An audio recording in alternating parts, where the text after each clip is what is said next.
का बहुत बहुत स्वागत यहाँ पर। सबसे अच्छी बात यह है कि अब मेरी प्रशंसा इतनी कर दी गई है इस मंच से कि मुझ पर पूरा दबाव बनाया गया है। लेकिन जितेंद्र जी और सभी लोग जो यहाँ पर बैठे हैं, आप सभी का बहुत बहुत स्वागत। बहुत सारे चेहरे जो यहाँ पर दिख रहे हैं, वो हर चेहरा अपने आप में एक कहानी है। वो कहते हैं ना कि मिल ही जाएगी मंजिल भटकते भटकते, गुमराह तो वो है जो घर से निकले ही नहीं। आप लोग घर से निकले, आपने हिम्मत दिखाई। भारत का शान एक एक चेहरा आज मेरे सामने यहाँ पर मौजूद है। और पटना से 2992 किलोमीटर दूर हम लोग दुबई में बैठे हैं एक कमरे में, अपने अंदर बिहार को समेटे। आज आपके सामने एक बिहारी खड़ी है।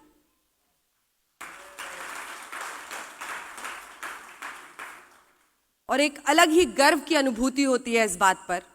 एक और शेर इस पर याद आ गया कि उस शख्स को कोई गिरा नहीं सकता जिसने चलना ही ठोकरों से सीखा। हम लोग बिहार में शुरुआती जिंदगी में शायद इतनी मुश्किलों का सामना कर लेते हैं कि पत्थर से फौलादी होकर सड़क पर निकलते हैं कि जो भी होगा उससे कम ही होगा, फिर रास्ता खुद ही आसान हो जाता है। आरव है, कहाँ है आरव? हाँ, यहाँ बैठे हैं आरव। आरव कुछ देर पहले मुझसे मिले थे और आरव ने मुझसे पूछा, ma'am how was your journey, how did you begin your journey? It's all right, आप बैठिए। आपको मैंने कहा था ना, मैं आपको अपनी जर्नी यहाँ से बताऊंगी, स्टेज से। बिहार से निकलकर दुबई पहुंचना तो अलग बात है, हम लोगों के लिए दिल्ली पहुंचकर कुछ करना ही बहुत बड़ा सपना था। और मैं अकेली निकली थी। मुझे आज भी वो सर्द सुबह याद है जब नीलांचल एक्सप्रेस से मैं राजधानी के दिल्ली रेलवे स्टेशन पर अकेली उतरी थी। संघर्ष जीवन का हिस्सा बनता चला जाता है जब आप बिहार से निकलते हैं, क्योंकि आपके सपने बहुत बड़े होते हैं। और उन्हीं सपनों को पूरा करने के लिए मैंने बहुत आजमाइश की। मैंने बॉटनी ऑनर्स किया, मैंने सोशल वर्क में बहुत दिनों तक काम किया। ये 1993 की बात है, 1993।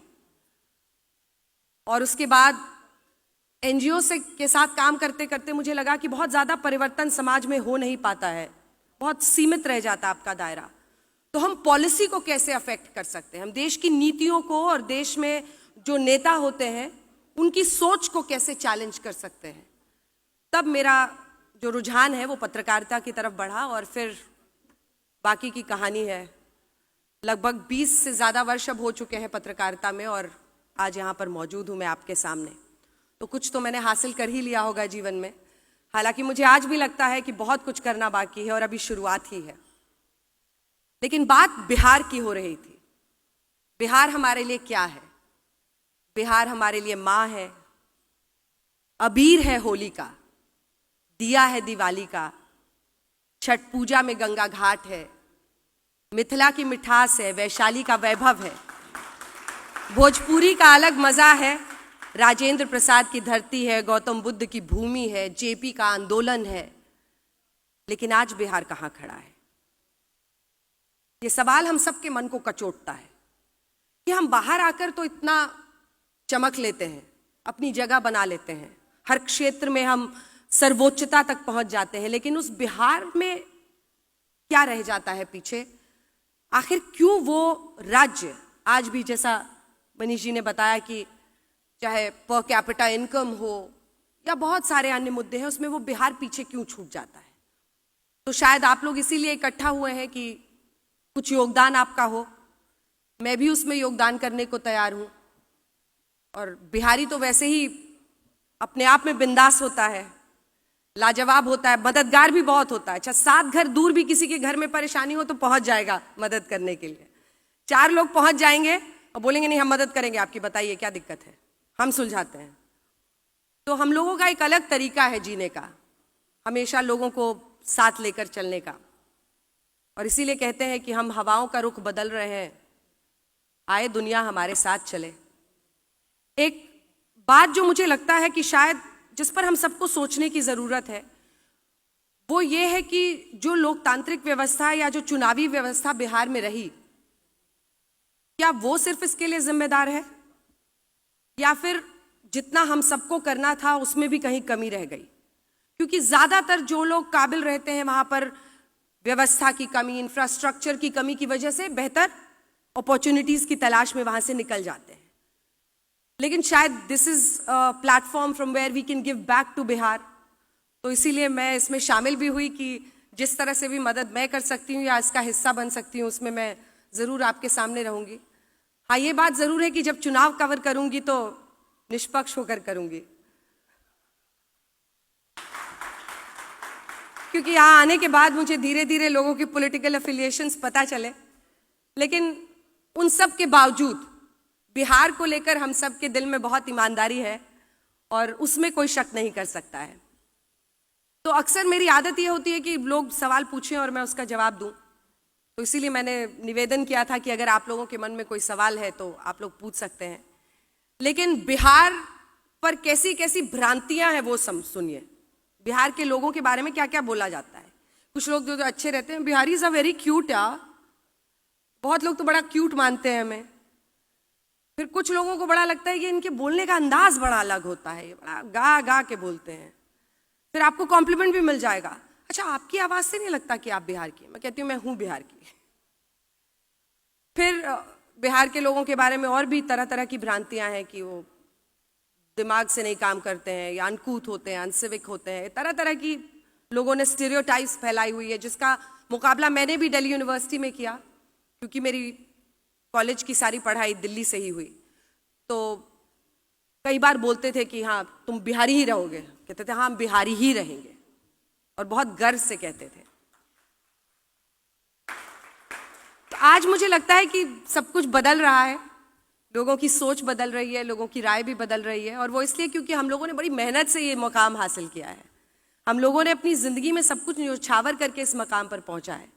तो आरव जैसे सभी बच्चों से मेरा संदेश यही है, इतना गर्व करो अपने बिहार से होने का, उस मिट्टी का। वो माटी बेशकीमती है। कोई नेता, कोई पिछड़ापन उस माटी की खूबसूरती को हमसे नहीं छीन सकता है। वो माटी की खूबसूरती हमारे ललाट पर चमकती है हम जहां भी जाते हैं, और वही हमारी ताकत है। जब हम किसी भी क्षेत्र में बहुत अच्छा करते हैं तो आरव वही हमारी ताकत है। तो जीवन की शुरुआत हम सब बिहारियों की ऐसे होती है कि कैसे कोई रास्ता मिल जाए, बस एक मौका मिल जाए, लेकिन उस एक मौके की कीमत हम बिहारी ही समझते हैं, और वहां से एक सर्वोच्चता का सफर शुरू होता है। तो मुझे लगता है कि अब अगर हम लोग कुछ question and answer Q&A session कर ले। अच्छा ठीक है, ठीक है। तो मैं अब बस अंत करती हूँ अपनी बातों का।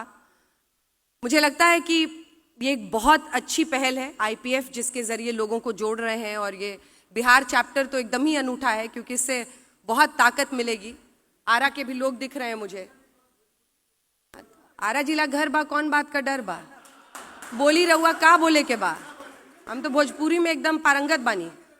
हाँ तो ठीक है, बोला अहाँ किया करे छी ना करे छी, हमें सब भाषा पता है, थोड़ी बहुत हर भाषा पता है, लेकिन भोजपुरी में तो अच्छा बड़ा दिलचस्प है। मेरे पिताजी के साथ जब हम लोग छोटे थे तो जाते थे, तो जैसे ही मनेर के पास पहुंचने लगे, गांव की तरफ पहुंचने लगे, तो गाड़ी में अंदर भी हम लोगों से भोजपुरी में बात करने लगते थे।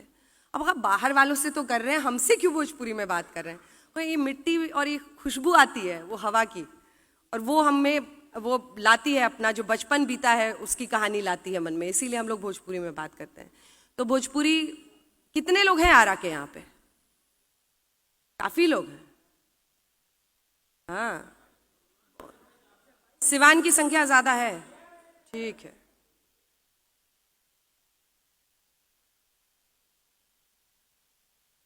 आजकल चंपारण मीट खूब बन रहा है, दिल्ली में भी मिल रहा है। लेकिन जहां भी जाइए खूब ऐसा उदाहरण बनिए कि लोग बिहार का नाम, वैसे भी आप सब लोग इतना गौरवशाली बना ही रहे हैं, और मैंने भी इस प्रोफेशन को इसी तरह से ट्रीट किया। मतलब इस प्रोफेशन में मैं आई तो ये मेरा बिहार बन गया और मैं इसकी पटना बन गई, उसी में दिल समा गया है और अब उसी में आगे बढ़ रही हूँ। तो मुझे लगता है कि जहाँ भी हर क्षेत्र में आप लोग हैं यूं ही चमकते रहिए, और मेरी शुभकामनाएं इस पूरे फोरम के साथ कि आप लोग ऐसे ही नाम रोशन करें, और कुछ बिहार में ऐसा हो कि हम शायद एक दिन ये बोलें कि पर कैपिटा इनकम हो, डेवलपमेंट हो, उस पूरे इंडेक्स में बिहार लीड करे भारत को, जैसा एक वक्त पर हम शिक्षा के क्षेत्र में करते थे। बहुत धन्यवाद आप सभी का।